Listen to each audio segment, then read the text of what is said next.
ఓం శాంతి 6/2/1969 అవ్యక్త బాప్దాదా యొక్క మధుర మహావాక్యాలు. మహిమ వినటం వదలండి, మహాన్గా అవ్వండి. మహిమ అంటే మనల్ని ఎవరైనా పొగడాలి, మెచ్చుకోవాలి, గౌరవము మర్యాదలు రావాలి. ఇలాంటి మహిమ వినేది వదిలేయండి. మహాన్గా అప్పుడే అవుతారు అని బాబా చెప్తూ ఉన్నారు. అందరూ స్మృతి యాత్రలో కూర్చున్నారా? చదువు యొక్క సారం అయితే అర్థమైంది కదా. ఆ సారాన్ని జీవితంలోకి తీసుకువచ్చి ప్రపంచానికి ఆ రహస్యాన్ని చెప్పాలి. రచయిత మరియు రచన యొక్క జ్ఞానాన్ని తెలుసుకున్నారు, చాలా విన్నారు. కానీ ఏదైతే విన్నారో ఆ స్వరూపంగా అయ్యి అందరికీ చూపించాలి. ఎలా చూపిస్తారు? మీ ప్రతి నడవడిక ద్వారా బాబా మరియు దాదా యొక్క బ్రహ్మ బాబా యొక్క చరిత్ర కనిపించాలి. మీ కళ్ళల్లో బాబాను చూడాలి. మీ మాటల ద్వారా బాబా యొక్క జ్ఞానం వినాలి. ప్రతి నడవడికలో చరిత్ర నిండి ఉండాలి. కేవలం బాబా యొక్క చరిత్ర కాదు, కానీ బాబా చరిత్రను చూసి పిల్లలు కూడా చరిత్రవంతులుగా అవ్వాలి. మీ చిత్రంలో ఈ అలౌకిక చిత్రం చూడాలి. మీ వ్యక్త రూపంలో అవ్యక్త మూర్తి కనిపించాలి. ఇలాంటి పురుషార్థం చేసి బాప్దాదా ఏదైతే శ్రమ చేశారో దానికి ఫలస్వరూపం చూపించాలి. అజ్ఞాన కాలంలో కూడా కొంతమంది పిల్లలలో తండ్రి కనిపిస్తారు. వారి మాటలు, నడవడిక వారి తండ్రి వలె ఉంటాయి. అదేవిధంగా ఎవరైతే అనన్య పిల్లలు ఉన్నారో ఆ ఒక్కొక్క బిడ్డ ద్వారా బాబా గుణాలు ప్రత్యక్షం అవ్వాలి మరియు అవుతాయి. ఎలా అవుతాయి? దాని కొరకు ముఖ్య ప్రయత్నం ఏమిటి? ముఖ్య విషయం సాకార రూపం ద్వారా కూడా చెప్పాను. అదే స్మృతి యాత్ర. అవ్యక్త స్థితిలో స్థితులై ప్రతి కర్మ చేయాలి. ఇప్పుడు పిల్లలు చాలా ఎదుర్కోవాలి, కానీ సమర్థుడైన బాబా వెంట ఉన్నారు. అందువలన కష్టం ఏమీ లేదు. అందరూ కేవలం ఒక విషయం పైన చాలా ధ్యాస ఉంచాలి. ఎదుర్కోవటంలో మధ్యలో ఏదో ఒక విఘ్నం వస్తుంది. ఎదుర్కోవటానికి మధ్యలో ఏ విఘ్నం వస్తుందో తెలుసా? దేహ అభిమానం. బాబా అన్నారు, దేహ అభిమానం అన్నది ముఖ్యమైనది, కానీ ఎదుర్కోవటానికి మధ్యలో కోరిక విఘ్నం వేస్తుంది. అదేమిటి? నాకు పేరు కావాలి, నేను అలా ఉంటాను, నా సలహా ఎందుకు తీసుకోలేదు, నాకు విలువ ఎందుకు ఇవ్వలేదు, ఇలా అనేక రకాల కోర్కెలు ఎదుర్కోవడంలో విఘ్న రూపంగా అవుతాయి.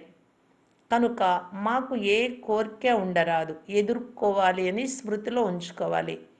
మీరు ఒకవేళ ఏ కోరిక ఉన్నా ఎదుర్కోలేరు. అవ్యక్త స్థితిలోకి మహాన్గా అవ్వటానికి ఒక విషయం ఏదైతే చెప్తున్నానో దానిని ధారణ చేస్తే చాలా త్వరగా మరియు సహజంగా అవ్యక్త స్థితిలో స్థితులు కాగలరు. ఆ విషయం ఏమిటి? మేము అతిథులము అని భావించడం ద్వారా మహాన్ స్థితిలో స్థితులు కాగలరు. అతిథికి బదులు కొంచెమైనా ఒక మాటలో అయినా నాది అనేది వచ్చిన ఈ తేడా వస్తే పడిపోతారు. ఆ మాట ఏమిటి? అతిథిగా భావించాలి, మెహమాన్గా భావించాలి. అంటే అతిథి అని. కానీ మహిమలోకి రాకూడదు. మహిమలోకి వస్తే అతిథిగా కాలేరు. అతిథిగా భావిస్తేనే మహాన్గా అవుతారు. మెహమాన్ అనుకుంటే మహాన్ అవుతారు. మెహమాన్ మరియు మహిమ రెండింటిలో తేడా కొంచెమే, కానీ కొంచెం తేడా వచ్చిన స్థితి అలజడైపోతుంది. మీరందరికీ ఏ జ్ఞానం ఇస్తారు? త్రిమూర్తి జ్ఞానం ఇస్తారు కదా. ఎలా అయితే త్రిమూర్తి జ్ఞానం ఇతరులకు ఇస్తారో అలాగే మీకు కూడా 3 విషయాల జ్ఞానం ఉండాలి. 3 విషయాలను వదలండి మరియు 3 విషయాలను ధారణ చెయ్యండి. 3 విషయాలు వదిలినప్పుడే స్వరూపంలో స్థితులవుతారు. ఏవైతే సేవలో విఘ్నాలు వేస్తాయో వాటిని వదలాలి. ఒకటి, ఎప్పుడూ కూడా ఏ విషయానికి సాకులు చెప్పకూడదు. సాకులు, నెపాలు. రెండవది, ఎప్పుడూ సేవ కొరకు ఇతరులతో చెప్పించుకోకూడదు. మూడవది, సేవ చేస్తూ వాడిపోకూడదు. ఈ 3 విషయాలను వదిలేయాలి. మరి ఏ 3 విషయాలను ధారణ చేయాలి? త్యాగము, తపస్సు మరియు సేవ. ఈ 3 విషయాలను ధారణ చేయాలి. తపస్సు అంటే స్మృతి యాత్ర. మరియు సేవ లేకుండా జీవితం కూడా తయారవ్వదు. ఈ విషయాల యొక్క సఫలత త్యాగము లేకుండా జరగదు. అందువలన త్యాగము, తపస్సు, సేవ ఈ 3 విషయాలు ధారణ చేయాలి. 3 విషయాలు వదిలేయాలి. ఈ 3 విషయాలు ధారణ చేయడం ద్వారా ఏ విధంగా అవుతారు? మీకేదైతే మహిమ జరుగుతుందో ఆ స్వరూపంగా తయారవుతారు. ఇక్కడ ఆబులో కూడా ఏ రూపంలో మరియు ఏ స్మృతి చిహ్న రూపంలో మీకు మహిమ జరుగుతుంది?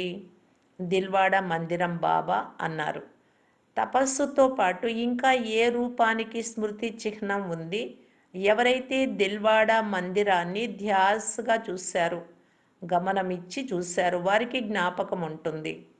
తపస్వితో పాటు త్రినేత్రిగా కూడా చూపించారు. తపస్సుతో పాటు వెనువెంట త్రిమూర్తి స్మృతి ఉండాలి. త్రినేత్రి స్మృతి చిహ్నం ఉంది కదా, అలా తయారవ్వాలి. అయితే 3వ నేత్రము అంటే ఏమిటి?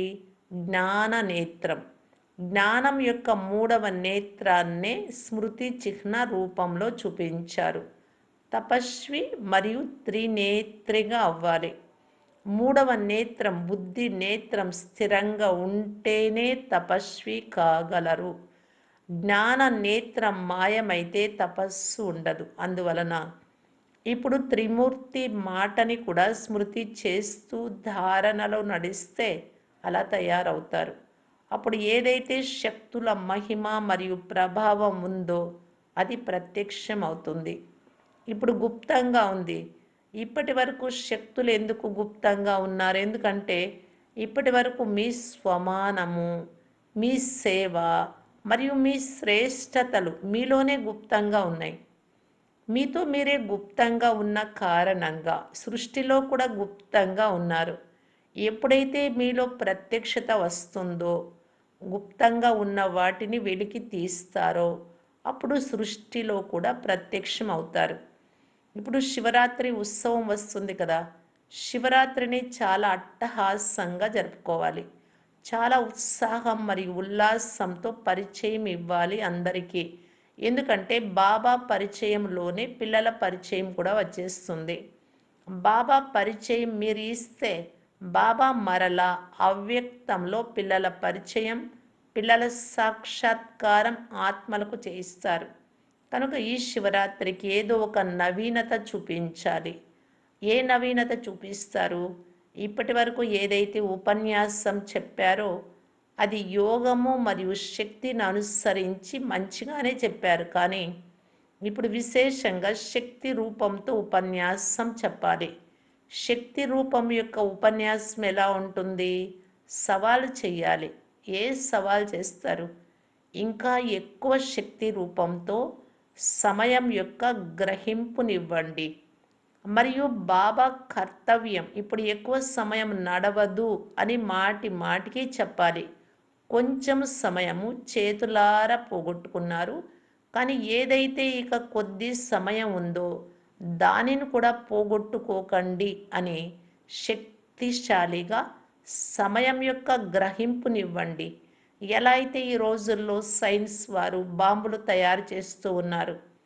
తమ స్థానంలో కూర్చొని కూడా దూరం నుండే ఎక్కడ బాంబు వేయాలో అక్కడ వేయగలరు. ఆ విజ్ఞాన శక్తి కంటే శాంతి శక్తి శ్రేష్టమైనది.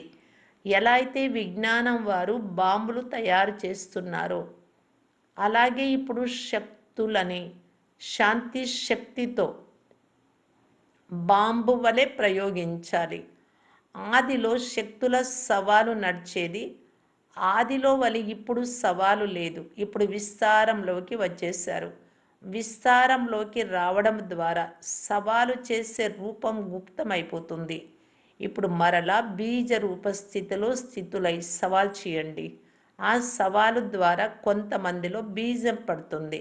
కానీ బీజరూప స్థితిలో స్థితులైతే అనేక ఆత్మలలో సమయం యొక్క గ్రహింపు మరియు బాబా యొక్క గ్రహింపు అనే బీజం పడుతుంది. ఒకవేళ బీజరూప స్థితిలో స్థితులు అవ్వకుండా కేవలం విస్తారంలోకి వెళ్ళడం ద్వారా ఏమవుతుంది? ఎక్కువ విస్తారం వలన కూడా విలువ ఉండదు, వ్యర్థమైపోతుంది. అందువలన బీజరూప స్థితిలో స్థితులై బీజరూప బాబా యొక్క స్మృతిలో స్థితులై బీజం వేయండి. అప్పుడు చూడండి బీజం యొక్క ఫలం ఎంత మంచిగా మరియు సహజంగా లభిస్తుందో. ఇప్పటి వరకు శ్రమ ఎక్కువ చేశారు, ప్రత్యక్ష ఫలం తక్కువగా ఉంది. ఇప్పుడు శ్రమ తక్కువ చేయండి, ప్రత్యక్ష ఫలం ఎక్కువ చూపించండి. స్నేహం అయితే అందరికీ ఉంది, కానీ స్నేహం యొక్క స్వరూపం కూడా కొంచెం చూపించాలి. వాస్తవానికి సదా ఈ స్థితిలో ఉండాలి, కానీ విశేషంగా శివరాత్రి వరకు ప్రతి ఒక్కరూ ఈ స్థితిలో ఉండాలి. ఎలా అయితే ఆదిలో పిల్లల కొరకు బట్టి ప్రోగ్రాం నడిచేదో అలాగే ప్రతి ఒక్కరూ శివరాత్రి వరకు స్మృతి యాత్ర అనే ఈ బట్టీలోనే ఉండాలి. పూర్తిగా అవ్యక్త స్థితిలో ఉండేందుకు మిమ్మల్ని మీరు పరిశీలన చేసుకునే గమనం ఉంచుకోండి. తర్వాత అవ్యక్త స్థితి యొక్క ప్రభావం బాగా వస్తుంది. కష్టం కాదు, చాలా సహజం. కార్య వ్యవహారంలోకి వస్తూ కూడా బట్టి చేయగలరు. ఇది ఆంతరంగిక స్థితి. అంతరంగిక స్థితి యొక్క ప్రభావం ఎక్కువగా పడుతుంది. అందరూ అమృత వేళ ఆత్మిక సంభాషణ చేస్తూ ఉన్నారా?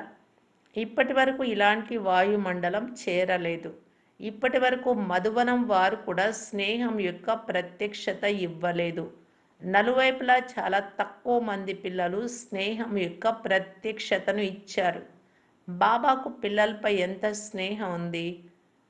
ఆ స్నేహానికి ప్రత్యక్షతగా పిల్లల కొరకు ఎంతో సమయాన్ని ఉపయోగించేవారు. ప్రత్యక్షతను ఎలా ఇచ్చేవారు జ్ఞాపకం ఉందా? తను ఆరోగ్యం కూడా బ్రహ్మబాబా చూసుకోకుండా ఏ ప్రత్యక్షతను ఇచ్చారు? తన శారీరక శక్తిని కూడా చూసుకోకుండా ఎంతో సమయం ఎక్కువగా శక్తి ఇస్తూ ఉండేవారు. ఎంతో సమయం స్నేహం యొక్క ప్రత్యక్షతను ఇచ్చేవారు. మీరు శరీరంపై ప్రభావం పడుతుంది అని చెప్పినా కానీ బ్రహ్మబాబా తన శరీరం గురించి చూసుకున్నారా?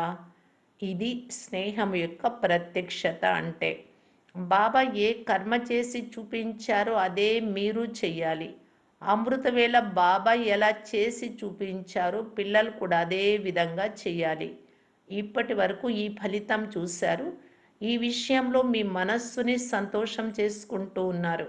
లేచాము, అమృతవేళ కూర్చున్నాము అనుకుంటున్నారు, కానీ ఆత్మీయత శక్తి స్వరూపంతో నిండిన స్మృతి ఉండడం లేదు. శక్తి రూపానికి బదులు ఏం కలిసిపోతుంది? సోమరితనం.